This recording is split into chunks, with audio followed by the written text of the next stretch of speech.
মায়া বড় কঠিন জিনিস, যে এই মায়ায় পড়ে সে কখনোই মায়া কাটিয়ে উঠতে পারে না। হ্যালো এভরিওয়ান, আসসালামু আলাইকুম। Myself Sathe Sikder and welcome to my another video. বিশ্বের যে প্রান্তে বসে আজকে আমার এই ভিডিওটা দেখছেন না কেন, সবাইকে জানাই আন্তরিক শুভেচ্ছা এবং অভিনন্দন। সো সবাই কেমন আছেন? আশা করি সবাই ভালো আছেন। আল্লাহর রহমতে আমিও ভালো আছি। এই তো নতুন আরও একটা ভিডিও নিয়ে আপনাদের সামনে চলে এসেছি। তো আজ কোনো ব্লগ ভিডিও না, আজকে আমি বাসায় একটা পিৎজা বানিয়েছিলাম, তো সেটার ভিডিও নিয়ে আমি আপনাদের সামনে চলে এসেছি। তো এখানে আমি পিৎজার ডোটা মেখে নিয়েছি, আর সেটা দিয়ে শেপে একটা পিৎজা তৈরি করব। তো আজকে ফার্স্ট বাসায় পিৎজা বানাচ্ছি, তো দেখা যাক কেমন হয়। তো আপনারাও দেখতে পারবেন যে আসলে পিৎজাটা কেমন হয়েছে। তো এই তো এখন এটাকে ভালো করে মথে নিয়েছি, এখন এটাকে বেলে নিব একটু সমান করে। তো তারপরে আমি গতকালই মুরগির মাংসটা রান্না করে রেখেছিলাম, তো সেটা দিয়ে বানিয়ে নেব। তো আজকে আর আমার সেটা বানানোর কোনো ঝামেলা থাকছে না। তো এই তো এখন পিৎজার জন্য রুটিটা আমি বেলে নিয়েছি। তো আমার যে পিৎজা ট্রেটা আছে ঠিক সেটার মাপে আমি একটা রুটি বেলে নিয়েছি।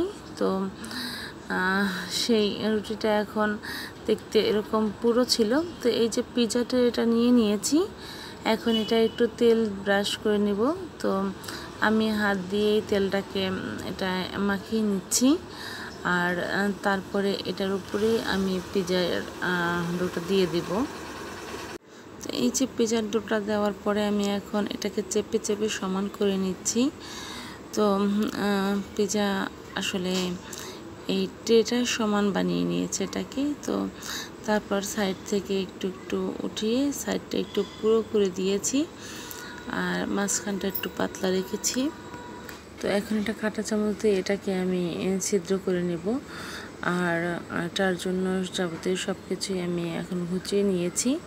আজ আমি শুধু চিকেন পিৎজা বানাবো, চিজ আর চিকেন দিয়ে। তো খুবই সিম্পল ভাবে বানাবো, বাসায় যে উপকরণগুলো আছে তাই দিয়ে এটা বাসায় তৈরি করব। তো আপনারা এটা আসলে দেখবেন, আসলে ভালো লাগবে হয়তো বা।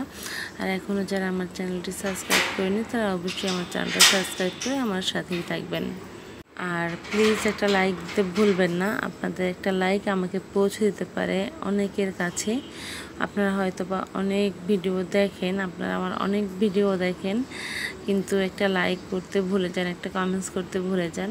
আশা করি ভিডিওটা দেখে ভিডিওটা কেমন লেগেছে সেটা অবশ্যই আমাকে কমেন্টস করে জানাবেন, আর অবশ্যই একটা লাইক দিবেন। আপনাদের একটা লাইক আমার ভিডিওটা আরও অনেকের কাছে পৌঁছে দেবে, আর আমার স্বপ্ন পূরণের পথটা একটু সামনে এগিয়ে যাবে। তো এই যে এখন আমি এখানে সাধারণ যে সসটা থাকে বাসায় আমাদের, টমেটো সস, তো সেটা এখন দিয়ে দিচ্ছি পিৎজার উপরে। তো আমার দেওয়া শেষ, আর এখন আমি সয়া সস নিয়েছি, এখানে অল্প একটু সয়া সস ব্যবহার করব, যেহেতু আমার কাছে পিৎজা সস ছিল না, আর পিৎজা সসটা আমি বানাইনি। তো এখন এই যে দেখছেন চিজ, এটা আমি গ্রেটার দিয়ে গ্রেট করতে চাচ্ছিলাম, কিন্তু আসলে এটা হচ্ছিল না। এই যে দেখছেন খুবই ছোট ছোট করে পড়ছিল, আর ফ্রিজের খুবই শক্ত। তো পরে আমি এভাবে কেটে নিয়েছি, তো সেটাই এখন এখানে দিয়ে দেব।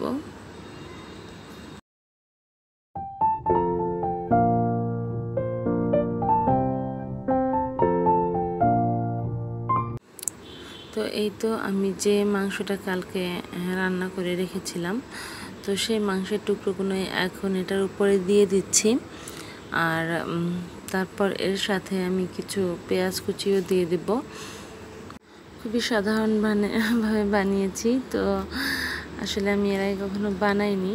আর আজকের পিৎজাটা বানানোর পর ভালোই হয়েছিল, কিন্তু পিৎজার ডোটা একটু পাতলা হয়ে গিয়েছিল, মানে পুরোটা। তো ওটা ঠিকঠাক মতো ছিল না, একটু পাতলা হয়ে গিয়েছিল। তো আশা করবো এরপর যখন বানাবো তখন যেন ঠিক হয়, সেদিকে অবশ্যই খেয়াল রাখবো। তো বাসায় যেহেতু প্রথমবার বানাচ্ছি, তো যা ছিল বাসায় সেটা দিয়ে তৈরি করে নিচ্ছি। তো এই তো এখন আমি উপরে আবার চিজ দিয়ে দিচ্ছি, তো মাংস দিয়ে দিয়েছি, আর এখন যে পাকে চিজ ছিল সেটাও টুকরো টুকরো করে কেটে দিয়ে দিচ্ছি। তো এই যে আমার পিজাটার ফাইনাল লুক। তো এখন এটাকে আমি ওভেনে দেব। তার আগে ওভেনটাকে আমি প্রি হিট করে নিয়েছিলাম। তো প্রি হিট করেছিলাম টোটাল 2 মিনিট। তো 2 মিনিট পরে ওভেনটা খুলে এখন আমি ওভেনের ভিতরে এটা দিয়ে দেব।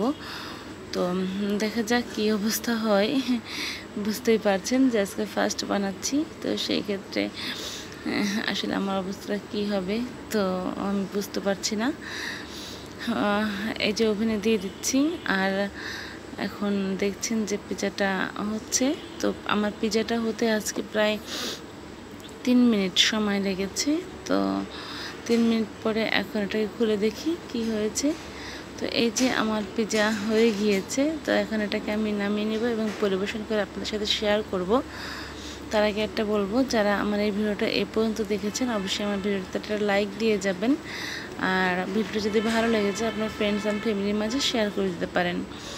তো এই যে আমার পিজা, তো দেখতেই পাচ্ছেন খুবই সিম্পলভাবে বাসায় বানিয়েছি। তো উপরে একটু চিলি ফ্লেক্স ছিটিয়ে দিয়েছিলাম, যেহেতু আমি আজকে কোনো কাঁচামরিচ ব্যবহার করিনি, যেহেতু ছোট্ট বাচ্চা আছে বাসায়, ও খাবে।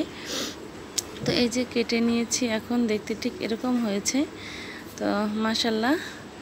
তো আজকের ভিডিওটা থাকছে এই পর্যন্তই। আমার ভিডিওটা যদি আপনাদের ভালো লেগে যায় অবশ্যই এটা লাইক, কমেন্টস এবং শেয়ার করে দেবেন, আর এরকম ভিডিও বেশি বেশি পেতে আমার চ্যানেলটা সাবস্ক্রাইব করে রাখবেন। তো আজকের মতো এখানেই বিদায় নিচ্ছি। সবাই সুস্থ থাকবেন, ভালো থাকবেন, আর নিজেকে নিরাপদে রাখবেন। তো আল্লাহ হাফিজ, আসসালামু আলাইকুম।